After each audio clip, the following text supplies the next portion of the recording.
जय माँ काली, ओम क्रीम कालिकाय नमः। कैसे हो सभी? तो चलिए अगले हफ्ते के लिए प्रेडिक्शन देखेंगे माँ भगवती की तरफ से कि क्या प्रेडिक्शन आप लोगों के लिए निकल कर आता है अगले हफ्ते में।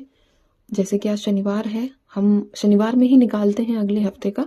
ऊपर मैं तारीख जो है वो डाल दूंगी कि कौन सी तारीख से लेकर किस तारीख तक ये रीडिंग आप सब लोगों के साथ रेजोनेट कर सकेगी। ठीक है, बाकी रीडिंग जर्नल है, टाइमलेस है, कलेक्टिव है, इस बात का खास ध्यान रखिए। अब मैं स्टार्ट करती हूँ। आप भी माँ काली का ध्यान करो, प्रणाम करो और सबके साथ अच्छा हो बस।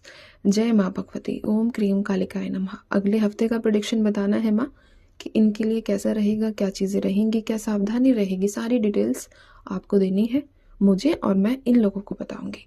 जय माँ भगवती, ओम क्रीम कालिकाय नमः। जय माँ काली, जय माँ काली, जय जय जय जय जय माँ भगवती, ओम क्रीम कालिकाय नमः। जय माँ काली। अगले हफ्ते के बारे में बताइए माँ मुझे। जय माँ भगवती, ओम क्रीम कालिकाय नमः।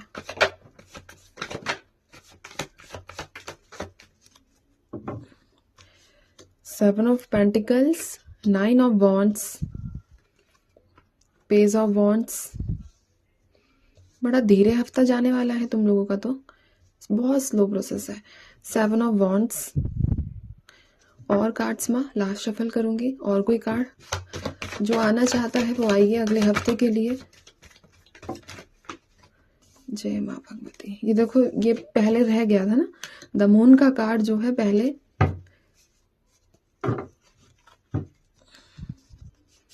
लेकिन फिर आ ही गया। जय माँ भगवती, ओम क्रीम कालिकाय नमः। और कोई कार्ड अगर आना चाहता है तो आइए इसी शफल में।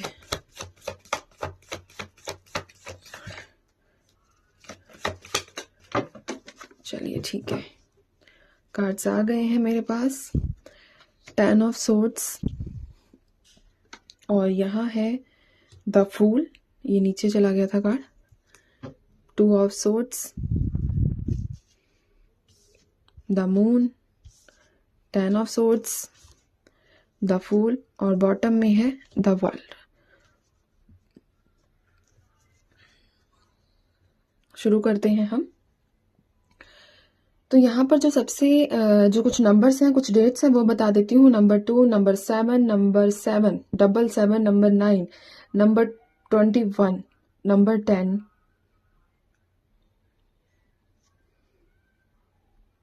8 भी नंबर निकल कर आया है।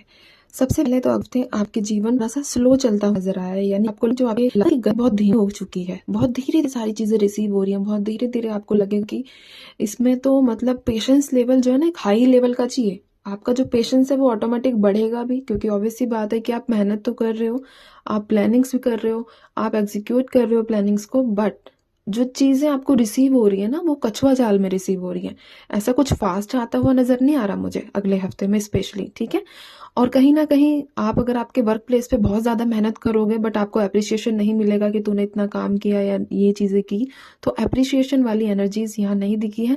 बस आप कंटिन्यूसली जो है पूरा हफ्ता, चाहे आप घर में काम करते हो, चाहे आप हाउस वाइफ हो, चाहे आप बाहर जॉब करने जाते हो, ठीक है, दोनों ही सबके लिए मैं ये चीज़ें बोल रही हूँ कि आप नेक्स्ट वीक में कछुआ जाल में रहने वाले हो और धीरे धीरे आलस में आगे बढ़ोगे। जैसे एक होता है ना कि रेंगते हुए चलना चीज़ों को, तो वैसी एनर्जीज आपकी नेक्स्ट वीक में बनती हुई नजर आ रही है। और दूसरी एनर्जी यहाँ जो रिसीव हुई है कि सबसे पहले आपको अपनी हेल्थ का बहुत ज़्यादा ध्यान रखने की ज़रूरत है। आपकी हेल्थ जो है, मैं बोलूँ तो 90% लोगों को अपनी स्वास्थ्य का ध्यान रखना ही होगा। ठीक है, कुछ अच्छी एनर्जीज, कुछ अच्छी वाइब्रेशन इवन इंट्यूशन बेसिस पर भी मुझे रिसीव नहीं हुई है। ट्रैवलिंग करते हो, कहीं आते हो, कहीं जाते हो, खास ध्यान रखने की ज़रूरत है। साथ ही साथ थोड़ा सा आपको पानी से भी थोड़ा सतर्क रहने की आवश्यकता है। अगर कहीं घूमते हो, घूमने जाते हो, आसपास नदी, जल, ये जो भी होता है, झरना, ठीक है, तो इनसे थोड़ा सा आपको अलर्ट रहने की ज़रूरत है, ध्यान रखना बस। ठीक है, मैं आपको डराना नहीं चाहती, बट जो चीज़ें मुझे महसूस हो रही हैं, जो चीज़ें मुझे यहाँ रिसीव हुई है, उनके बेसिस पर ही मैं आप लोगों को ये चीज़ें गाइड कर रही हूँ, ये बता रही हूँ। ठीक है, डराने का कोई पर्पज़ नहीं है। रीडिंग करने का ही मतलब ये होता है कि आप लोग जो है, आप लोगों को थोड़ा प्रिकॉशंस मिल जाए, आप सावधान रहें। और बाकी मैं तो यहाँ पर यही कहूँगी कि जो भी ऐसी नेगेटिव वाइब्रेशंस मुझे रिसीव होती हैं या जो भी कुछ है वो बिल्कुल भी सच ना हो, ठीक है? क्योंकि किसी का नुकसान नहीं होना चाहिए खुद की वाणी को सत्य करने के लिए, मैं ऐसा मानती हूँ, ठीक है? और ट्रैवलिंग बता दिया है, स्वास्थ्य बता दिया है, काम बता दिया है। अब यहाँ पर हम बात करते हैं थोड़ा सा डिप्रेसिंग और स्ट्रेस वाली एनर्जीज भी बनी रहेगी। आज का जो ये जो कार्ड्स निकल के आए हैं ना, जो एनर्जीज बता रहे हैं, वो कहीं ना कोई कार्ड आपके मेंटल स्टेट को शो कर रहा है, यानी कि आप मेंटली थोड़ा सा परेशान, लोड, बर्डन में रह सकते हो। तो इन चीज़ों को ये मत मानना कि आज तो सब कुछ नेगेटिव ही बता दिया है या फिर आज तो सारी एनर्जी ही ऐसी निकल कर आ रही है। तो अब जो आ रहा है वही बताऊंगी। कुछ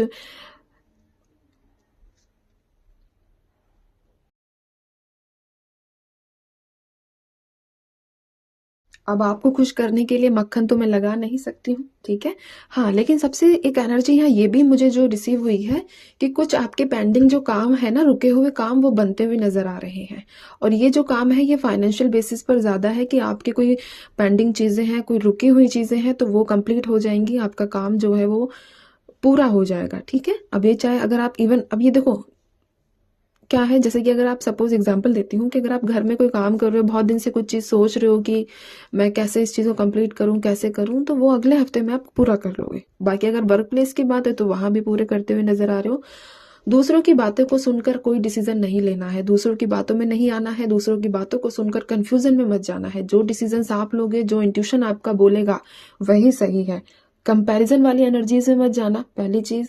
दूसरे कुछ भी बोले, कुछ भी, जब तक आपकी इंट्यूशन ना जवाब दे इस चीज को कि हाँ ये सामने वाला जो बंदा है, जो सामने वाला व्यक्ति है, वो आपके हित की बात कर रहा है, तब तक आपको इन्फ्लुएंस होकर उसकी एक होता है ना, कई लोग होते हैं जोश जोश में, हाँ ठीक है मैं ये कर दूंगा, वो कर दूंगा, किसी और की सुनकर, है ना? तो वो चीजें आपको खास तौर पर नहीं करनी है बिल्कुल भी।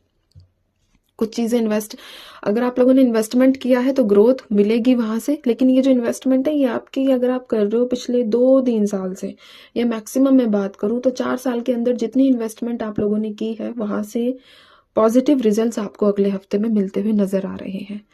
आपके रिलेशनशिप की बात करें तो वो थोड़ा सा ऐसे ही रहेगा, डामाडोल, ठीक है? अप्स एंड डाउन्स रहेंगे रिलेशनशिप के अंदर। इसीलिए कह रही हूँ कि खुद पर फोकस करना, खुद की बातें सुनना और दूसरे व्यक्ति की बातें मत सुनना, क्योंकि यहाँ पर आपको आपके ऊपर ना ब्लेम गेम खेलने वाली एनर्जीज भी है कि सामने वाला व्यक्ति का एग्जाम्पल, अगर आपका रिलेशनशिप का प्रॉब्लम चल रहा है ज्यादा, तो सामने वाला व्यक्ति ये कह सकता है कि तेरी वजह से ही इस रिश्ते में इतने ज्यादा जो है कमजोरी आई है, इस रिश्ते में इसीलिए ये रिश्ता टूटा है। तो मतलब ब्लेम गेम आप लोगों के ऊपर खेला जा सकता है। तो इन सब चीजों से आपको सावधान रहने की जरूरत है, ठीक है? स्टक नहीं रहना है, काम करते रहना है, धीरे धीरे काम करोगे तो ग्रोथ भी मिलेगी।